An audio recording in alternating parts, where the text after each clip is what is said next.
पाकिस्तान के अंदर जी special court जो है which was established under official secrets act 2023, इन्होंने आज फॉर्मली इंडाइट किया है एक दफ़ा से फिर इमरान खान साहब को और शाह महमूद कुरैशी को साइफर केस के अंदर। और ये जो ऑर्डर्स हैं ये इशू किए थे जज अब्दुल हसनात जुल्करनैन ने, और उन्होंने कहा जी कि इन्होंने मिस यूज़ और मिसप्लेस किया है डिप्लोमेटिक केबल। हालांकि इन दोनों ने नॉट गिल्टी प्लीड किया था, लेकिन इनको दूसरी दफ़ा आज इंडाइट किया गया। इस मौके पे FIE के स्पेशल प्रोसिक्यूटर्स शाह खावर और जुल्फ़िकार अब्बास नकवी भी थे। खान और कुरैशी जो हैं they were represented by their lawyers Usman Gul and barrister Taimur Malik.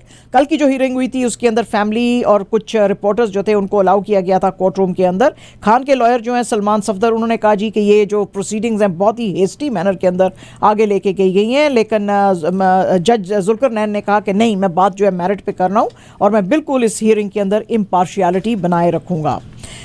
Supreme court के जो जज हैं उनके ऊपर जो है ये क्वेश्चन डाला गया था कि 12 साल पुराना जुल्फ़िकार अली भुट्टो का जो रेफरेंस है वो क्या जुडिशल मर्डर था कि नहीं था। ये सवाल उठाया था बीबी जरदारी ने, और उन्होंने पूछा था इनसे कि जी आप ये कैसे कर सकते हैं। जस्टिस सैयद मंसूर अली शाह जो हैं उन्होंने ये कहा था कि हम इसके ऊपर और कोई बहस नहीं करेंगे क्योंकि इसके ऊपर रिव्यू किया गया था, रिव्यू पिटीशन बिठाई गई थी और इसको अब हमेशा के लिए बंद कर दिया गया था, तो इसलिए अब इसके ऊपर और कोई बात नहीं की जाएगी। 9 member supreme court bench headed by chief justice of Pakistan justice Qazi Faez Isa, उन्होंने ये रेफरेंस सुना था जुल्फ़िकार अली भुट्टो के मर्डर केस का, और ये जो थे अटॉर्नी जनरल ऑफ पाकिस्तान और PPP के काउंसिल फारूक नाइक जो थे वो भी यहाँ पे थे। लेकिन ये सारी बात सुनने के बाद कोर्ट ने कहा कि हम अब इसकी हियरिंग जो है 2nd वीक ऑफ जनवरी 2024 से फिर से करेंगे। बीबी जरदारी जो हैं आज लॉयर्स जो हैं पेशावर के हाई कोर्ट बार एसोसिएशन के, उससे ये आज बात कर रहे थे। उन्होंने कहा कि जुडिशरी जो है उसने एक मर्डर कमिट किया था और ये जो जुडिशरी है ये को एक्यूज्ड बनती है इस मर्डर के अंदर, और जो एक मर्डर होता है वो मर्डर ही होता है चाहे उसको कितने ही साल क्यों ना गुजर जाएं। और मैं जो है जस्टिस मांग रहा हूं इस मर्डर के लिए, और ये हर किसी का लीगल राइट होता है।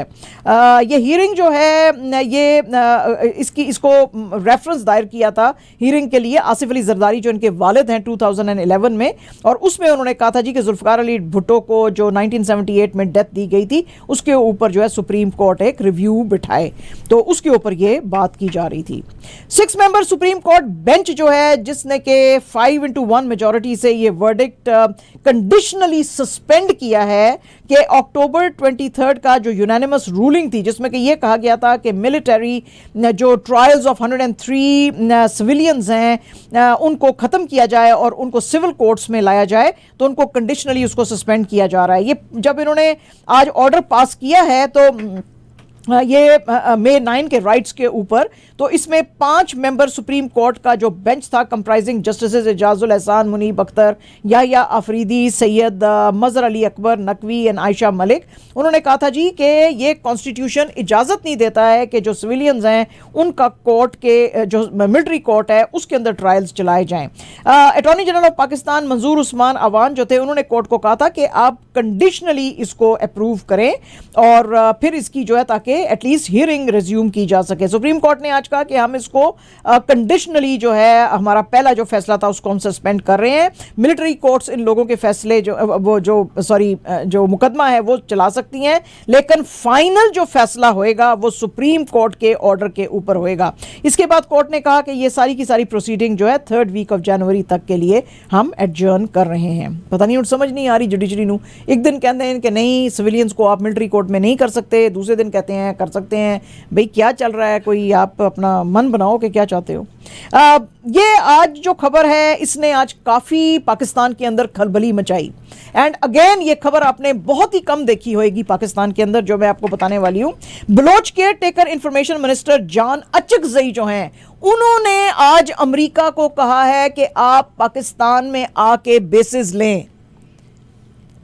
आपको पता है कि यह कितना बड़ा इशू था कि इमरान खान को बल्कि निकाला गया था इसके ऊपर, और उनको कहा गया था कि भाई आप जो हैं कैसे, जब क्योंकि उन्होंने एब्सोल्युटली नॉट बोल दिया था, तो उनको कहा था कि भाई तुम कैसे एब्सोल्युटली नॉट बोल सकते हो अमेरिका को बेसिस देने के लिए। आज बलोच ये जो केयर टेकर मिनिस्टर हैं जान अचकजई, उन्होंने कहा जी कि हम अमेरिका को कहते हैं कि आप आके बेसिस लें। उन्होंने अपने एक्स के ऊपर ये सारी पोस्ट डाली और उसके बाद थोड़ी देर के बाद उन्होंने उसको हटा दिया वहां से।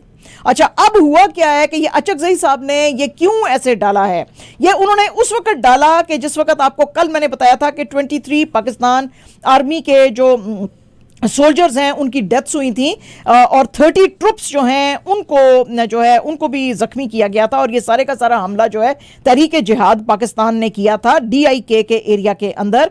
और पाकिस्तान गवर्नमेंट ने फिर अफगान गवर्नमेंट को कहा था कि ये जो आदमी है, ये जो लोग हैं सॉरी, ये आपके इलाके से हमारे ऊपर हमले कर रहे हैं। और बल्कि एक डिमार्श जो है वो अफगान चार्डी अफेयर्स सरदार अहमद शाकिब को दिया गया था। फॉरेन सेक्रेटरी साइरस साजिद काजी जो हैं उन्होंने कहा कि ये सिचुएशन बहुत ही खराब है और ना सिर्फ ये कि ये परपेट्रेटर्स जो हैं इनको एक्स्ट्राडिशन आप करें हमारे साथ पाकिस्तान के साथ, बल्कि ये बाकी के भी जो TTP लीडर्स हैं उनको भी आप सजा दें। इंटरिम अफगान गवर्नमेंट ने कहा जी कि हम आपके इस जो हमले की आपने बात की है उसके ऊपर एक प्रोब तो बिठाएंगे, लेकिन पाकिस्तान हर चीज के लिए जो है काबुल को ब्लेम मत दे। लेकिन जान अचकजई ने जो बात की कि भाई हमारे ऊपर बेतहाशा हमले हो रहे हैं अफगानिस्तान की सॉइल से, तो as a counter terrorism measure US जो है वो आके यहां पे बेस बनाए, बल्कि ड्रोन बेसेस बनाए टू टारगेट मिलिटेंट सैंक्चुरीज इन अफगानिस्तान। आज इसके ऊपर काफी शोर मचा पाकिस्तान में। तो भाईजान जो है पता नहीं नशे में थे किधर थे, पैन की गल कर रहे हो तुसी, फिर अमरीका नू बेसिस देने, फिर उन्होंने तो ये जनाब जो है ये सारा कुछ हुआ। अच्छा जी, पाकिस्तान की जो केयर टेकर गवर्नमेंट है उसने आज कहा है कि पाकिस्तान की जो फेडरल कैबिनेट है उसने अप्रूव किया है पाकिस्तान का first ever nuclear space policy. और इसके ऊपर जो care taker minister for IT and communications doctor Usman Saif हैं वो आज मिनिस्टर ऑफ इंफॉर्मेशन और दूसरे मिनिस्टर्स के साथ मौजूद थे इस्लामाबाद में। और उन्होंने कहा जी कि ये बहुत ही जरूरी है कि पाकिस्तान की एक नेशनल स्पेस पॉलिसी जो है वो होनी चाहिए, क्योंकि ये ऑफर करेगी अफोर्डेबल इंटरनेट सर्विसेज पाकिस्तान के अंदर। और ये नेशनल स्पेस प्रोग्राम जो है इसके अंदर बहुत सारा इन्वेस्टमेंट आएगा। आज पाकिस्तान की कैबिनेट ने 3 लैंडमार्क डिसीजंस जो हैं IT और टेलीकॉम सेक्टर्स के लिए अप्रूव किए हैं। और वो कहते हैं जी कि इसकी वजह से जो है ना सिर्फ स्पेस पॉलिसी जो है उसमें तेजी आएगी, बल्कि इसमें जो है बहुत सारी बाहर की कंपनीज इंटरेस्ट शो करेंगी कि आके पाकिस्तान के अंदर इन्वेस्टमेंट करें। जी अबाउट टाइम, बिल्कुल आपको ही करना चाहिए। अच्छा जनाब, आज की ये जो रिपोर्ट है अगेन ये आपकी बहुत आंखें खुलाएगी और ये आपने बिल्कुल ज़ाहिर है नहीं पढ़ी होगी क्योंकि ये कहीं पे भी और पोस्टेड नहीं है, ये सिर्फ वॉशिंगटन पोस्ट के अंदर ये न्यूज़ आई है। और वॉशिंगटन पोस्ट की ये न्यूज़ अब देखें ना, ये अब कट्टे खुलते जा रहे हैं, इंडिया के कट्टे खुलते जा रहे हैं। पहले कनाडा ने कहा कि आपके लोग जो इंडिया को कहा आपके लोग इन्वॉल्व हैं हमारे सॉइल पे हमारे बंदों को मारने के। फिर उसके बाद अमेरिका ने कहा, 5 आइज नेशंस ने इंटेलिजेंस दी थी कनाडा को, ठीक है, विच मीन्स कि उसके अंदर ऑस्ट्रेलिया और न्यूजीलैंड और ये सारे भी शामिल हैं कि इनको भी डर है, ठीक है जी। फिर FBI ने आपको कह दिया। आज वॉशिंगटन पोस्ट की ये जो रिपोर्ट है इसने तो जनाब पूरी कहानी खोल के रख दी है। उसने कहा जी कि सोशल मीडिया के ऊपर एक पूरा नेटवर्क चला रहे हैं डिस इन्फो लैब के अंडर, जिसको कि क्रिएट किया गया था 2020 में, जिसको चला रहा है रॉ का एक हाजिर सर्विस अफसर लेफ्टिनेंट कर्नल दिब्बे सतपाथी, 39 ईयर्स इनकी एज है। और उसका काम ही यह है कि वो सारी डिस इंफॉर्मेशन हजारों ही या सैकड़ों ही जो सोशल मीडिया के अकाउंट्स है उससे फैलाए जो हिंदुस्तान के दुश्मन हैं, जिसमें कि पाकिस्तान और जिसमें कि ISI और जिसमें कि चाइना शामिल है। और हिंदुस्तान के हक में और मोदी जी और उनकी बीजेपी की गवर्नमेंट जो है उसके हक में सारी बातें करें और एलिगेशंस लगाएं और उनको वायरल करें। ये जनाब आज वॉशिंगटन पोस्ट की रिपोर्ट है। अच्छा जी, वॉशिंगटन पोस्ट कहता है जी कि हमने बेशुमार कोई तकरीबन 100,000 रीपोस्ट्स ऑफ डिसइंफो लैब जो है वो जो एक्स के ऊपर इन्होंने जो डाली हुई थी सारी स्टोरियां, उनको हमने एनालाइज किया है और हमको पता चला है कि ये रॉ का हाजिर सर्विस अफसर है जो इसको सारा कुछ चला रहा है। और वो एनकरेज कर रहे हैं सोशल मीडिया के जो यूजर्स हैं कि इनको रीपोस्ट करें और जो भी कोई बीजेपी की डोमेस्टिक पॉलिसी है उसको फॉरेन ऑडियंसेस तक पहुंचाएं, उसको फेवरेबल बनाएं और उनको बताएं कि जो हिंदुस्तान काम कर रहा है वो सब ठीक कर रहा है। चाहे वो रशिया से वेपन्स और एनर्जी लेना है, चाहे वो इजराइल से लेना है, तो हिंदुस्तान के ये तमाम के तमाम कदम जो हैं ये करेक्ट हैं। अलबत्ता जो पाकिस्तान और उसकी आईएसआई और जो मुस्लिम ब्रदरहुड, आपको पता है ये मुस्लिम ब्रदरहुड जो है वो इजिप्ट की ऑर्गेनाइजेशन है जिसको ये लोग पसंद नहीं करते हैं, वो और बाकी के ये जो चाइना जो कुछ कर रहे हैं हिंदुस्तान के खिलाफ, वो ना सिर्फ हिंदुस्तान को बल्कि दुनिया को भी जो है वो नुकसान पहुंचाएगा। वो कहते हैं जी इन वॉशिंगटन पोस्ट वाले कि डिसइंफो लैब ने तकरीबन जो है 28 रिपोर्ट्स जो हैं वो पब्लिश की थी, जिसके के अंदर उन्होंने ये सारे लोगों का जिक्र किया था और कहा था कि हिंदुस्तान को इनसे बेइंतहा जो है वो खतरा है और दुनिया जो है उसकी नजर इसके ऊपर होनी चाहिए। समित गांगुली जो है उनका इंटरव्यू लिया है इन्होंने वॉशिंगटन पोस्ट वालों ने, जो कि बड़े एक्सपर्ट हैं इंडियन डिप्लोमेसी और नेशनल सिक्योरिटी के लिए और इंडियाना यूनिवर्सिटी एट ब्लूमिंगडेन के ऊपर पढ़ाते हैं। वो कहते हैं जी वैसे तो ये रूटीन है, दुनिया की तमाम जो इंटेलिजेंस एजेंसीज हैं वो इसी तरह के काम करती हैं, लेकिन अगर इंडियन इंटेलिजेंस एजेंसीज जो हैं यूएस क्रिटिसिज्म को सीरियसली नहीं ले रही और उनके सिविल सोसाइटी की ऑर्गेनाइजेशंस को सिविल नहीं ले रही हैं सीरियसली और अपना ये काम चलाए रखेंगी, तो फिर यूएस इनको समझेगा कि ये एक केजीबी की टैक्टिक्स जो कि कोल्ड वॉर के बीच में थी वो इन्होंने चलाई हुई है।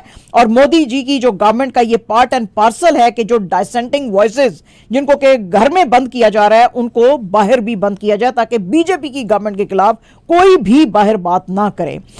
वॉशिंगटन पोस्ट का ये जो आर्टिकल है इसके के बारे में जो डिसइंफो लैब है उसने कहा जी कि ये इन्होंने अपना इनका डिसगाइज्ड रिवेंज पीस है जो इन्होंने हमारे खिलाफ लिखा है, हम इस तरह का कुछ नहीं कर रहे हैं। जयोजीत पाल जो कि प्रोफेसर हैं of information at Michigan university, उन्होंने कहा है जी कि ये इंडियन राइट विंग जो है ये आज की इंटेलिजेंस दुनिया का नया प्लेयर है और ये अब जो है शेप कर रहा है ग्लोबल डिस्कशंस को इन फेवर ऑफ बीजेपी।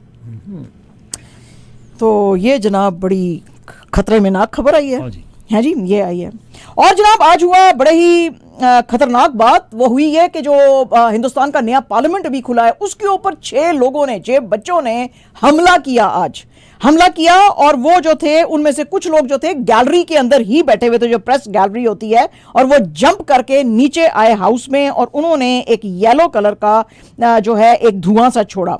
अब ये जो 6 लोग हैं इनका पता चला है कि ये सोशल मीडिया ग्रुप जो है एक जस्टिस फॉर आजाद भगत सिंह उसके साथ ये रिलेटेड हैं।